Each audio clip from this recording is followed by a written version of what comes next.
Welcome back to my channel Mariam Mandal 76.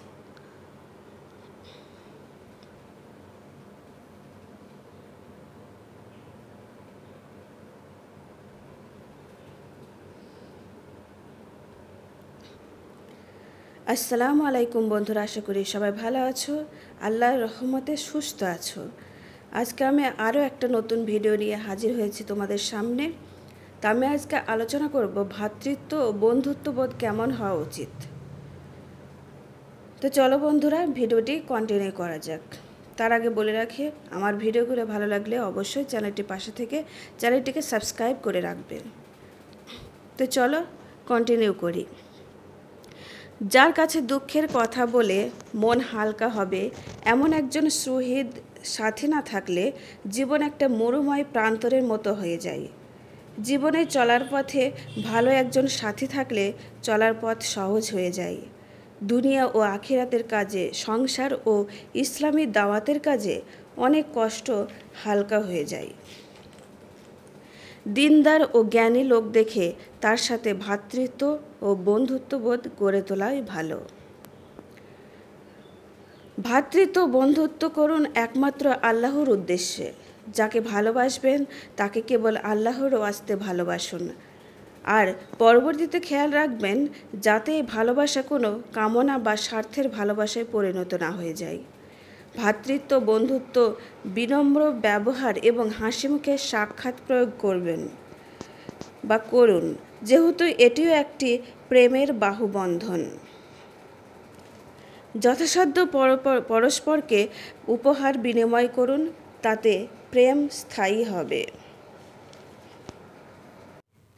একে অপরকে উপদেশ প্রদান করুন, সৎ পরামর্শ দিন এবং বিপদে আপদে সহযোগিতার হাত বাড়ান। দিনী ভাই এবং বন্ধুর সাথে কোনো বিষয় নিয়ে কোনো তর্ক করবেন না। তার সামনে কোনো প্রকার গর্ব বা অহংকার প্রকাশ করবেন না। আপনি নিজেকে তার থেকে বড় ও ভালো মনে করবেন না। সুমহান চরিত্রের অধিকারী হন। অপরকে চরিত্রবত্তা শিক্ষা দিন। যেখানেই থাকুন সেখানেই সকলকে বৃষ্টির মতো উপকৃত করুন। দিনী ভাই বা বন্ধুর প্রতি কুধারণা রাখবেন না।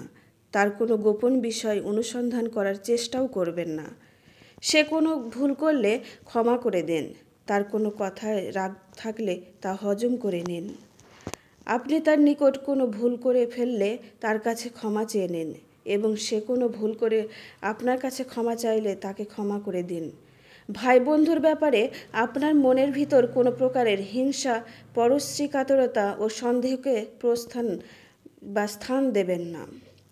দিনী ভাই বা বন্ধুকে উপহাস ছলেও কোনো মন্দ খিতাব দিয়ে ডাকবেন না।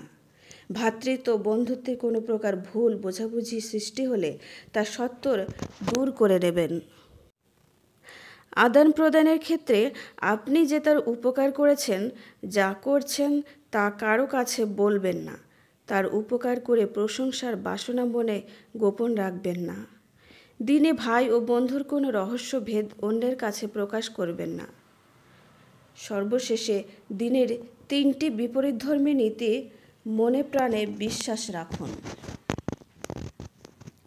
দান করলে কমে না, বরং বাড়ে। লোকের কাছে নিজেকে ছোট জানলে তাদের কাছে বড় হওয়া যায়। এটা আমরা অনেকেই জানি না। ভুল স্বীকার করলে সম্মান কমে না, বরঞ্চ সম্মান বাড়ে। ক্ষমা প্রদর্শন করলে ইজ্জত বৃদ্ধি পায়। এগুলো আমরা অনেকেই জানি না। আল্লাহর কাছে আমরা যত ছোট হই, আল্লাহ আমাদের ততই বড় করে দেবে। আল্লাহর কাছে সব সময় যখন মোনাজাতে দাঁড়াবেন, তখন মোনাজাতে বসবেন, তখন অবশ্যই আল্লাহর কাছে ছোট হওয়ার চেষ্টা করবেন। বলবেন যে আল্লাহ, আমি নিকৃষ্ট, আমি অসহায়, আমি গুনাহগার, আমাকে ক্ষমা করে দিন। তেমনি একে অপরের সাথে মিল মহব্বত করে থাকলে অপরকে কখনো ছোট করো না বা করবে না। তো বন্ধুরা, আজকের ভিডিওটি কেমন লাগলো অবশ্যই কমেন্টে জানাবে। আরও ভালো ভালো নিত্য নতুন ভিডিও পেতে আমার চ্যানেলটির পাশে থাকবে। আর লাইক শেয়ার অবশ্যই করবে। পাশে থাকা বেল আইকনটিকে ক্লিক করে দেবে অল বাটনে, তাহলে আমি ভিডিও ছাড়ার সাথে সাথে তোমাদের কাছে নোটিফিকেশন চলে যাবে। তো দেখা হচ্ছে পরের ভিডিওতে। ততক্ষণ সবাই ভালো থেকো, সুস্থ থেকো, আর সর্বদা নিজের খেয়াল রেখো, অপরেরও খেয়াল রেখো, প্রতিবেশীর খোঁজ নিও। তাহলে পরের ভিডিওতে দেখা হচ্ছে। আল্লাহ হাফেজ।